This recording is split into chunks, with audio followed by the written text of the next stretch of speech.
Hello friends, welcome to our channel The Outlier 73 and I'm Namita, Chartered Accountant.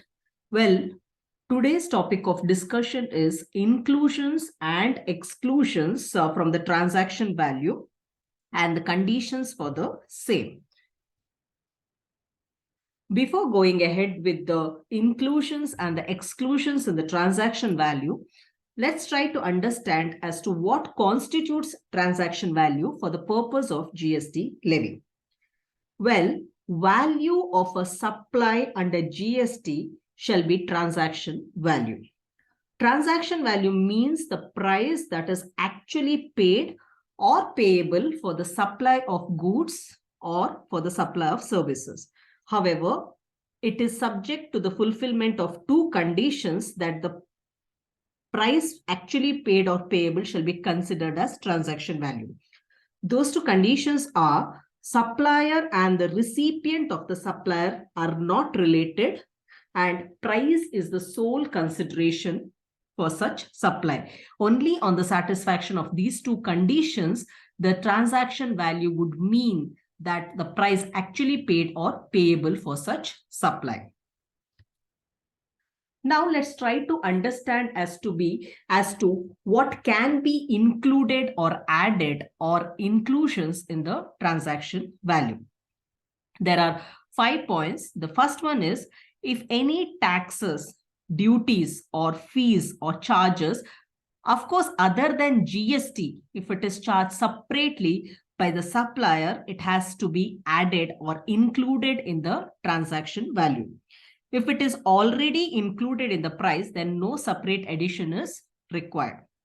The second one is any amount which supplier is actually liable to pay, but instead of the supplier, if it is paid by the recipient, and further, if it is not already included in the price, then it has to be added or included.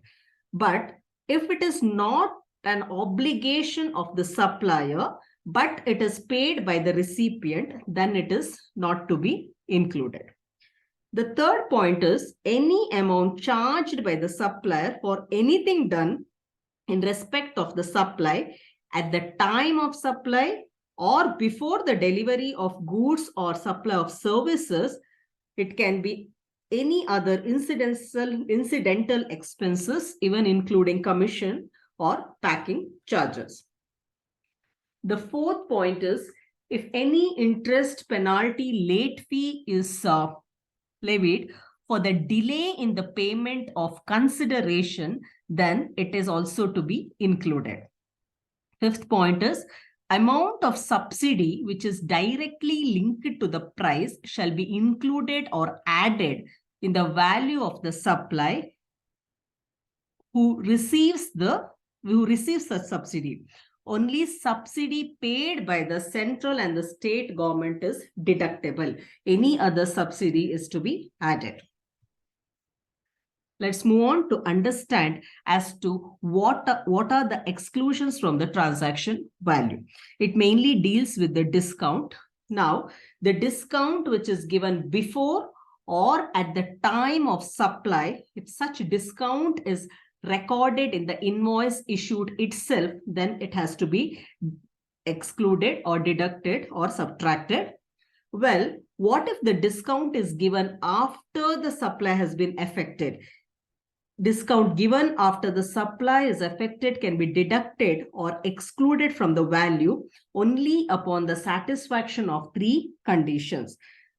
The first condition is it should be granted as per the agreement existing prior to the time of supply, and such discount is linked to the relevant tax invoice and related ITC has been reversed by the recipient of the supply. Only if these three conditions are satisfied, then any discount which is given after the supply, it can be deducted or excluded.